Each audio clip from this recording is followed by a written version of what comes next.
Okay, now we've created a test setup, a session, and we're now ready to have the students complete the test. What we have done is installed across the division the app TestNav on our computers. So we go ahead and open TestNav.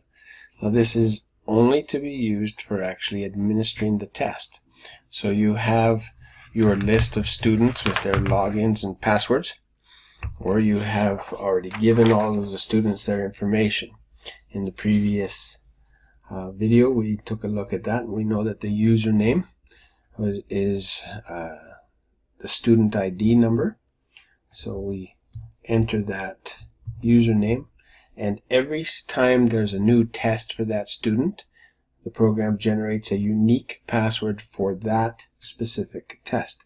So we enter in that unique password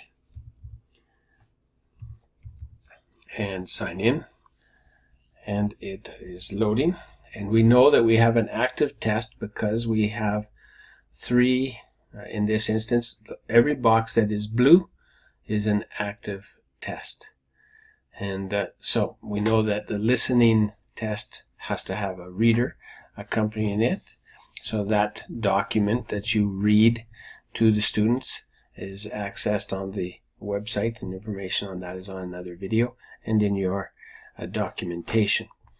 So let's just take a look. Let's say that we're going to start this vocabulary test.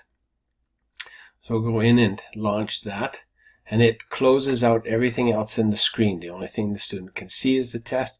They're going to start the test, and every test starts with a sample, a practice question. So we get, in this grade 6 vocabulary 1, example, glance to the side, and then the student is to choose one of the 5 options that are available. They do not have to click directly in the dot. They can click anywhere along that line. So for example, they could click there, they could click there, wherever. They can click also right on the dot. So we put that in, and then the arrow advances us to the next, and that's the end of the practice session. So we hit it. You're going to leave the practice session. Yes, we're good with that. And now we're into the actual test, and there are 35 questions on the vocabulary grade 6 test. So we launch it, and away we go. She liked the broth. Well, let's say that's an accent. Just do a couple of questions here. He was justified. And we've got a couple, one more. Wave the crimson flag. Well, that should be Alabama, shouldn't it? Well, we'll say we know that much. And let's say now the student wants to stop. Well, if that's the case, the student comes over here, says sign out of TestNav. I want to exit and return later. So save and return later.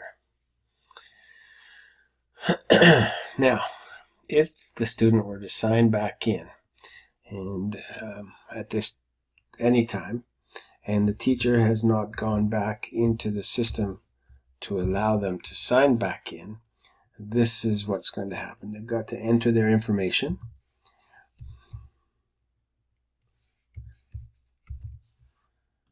And they sign back in, and here's the situation. I could start any one of those 3, but this resume, it's gray, and it is not active.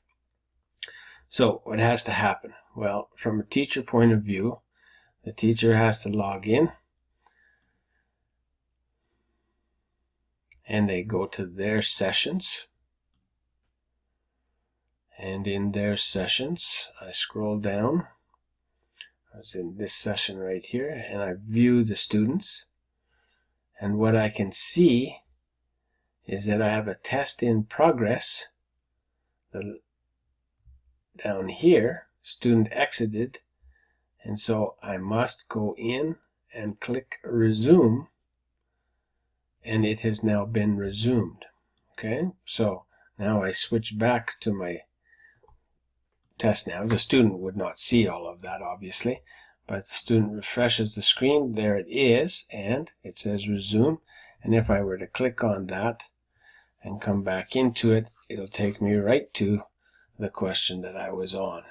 Resume the test? Yes, resume the test. And away we go. And it just comes right back to the next question for me, and I carry on from there.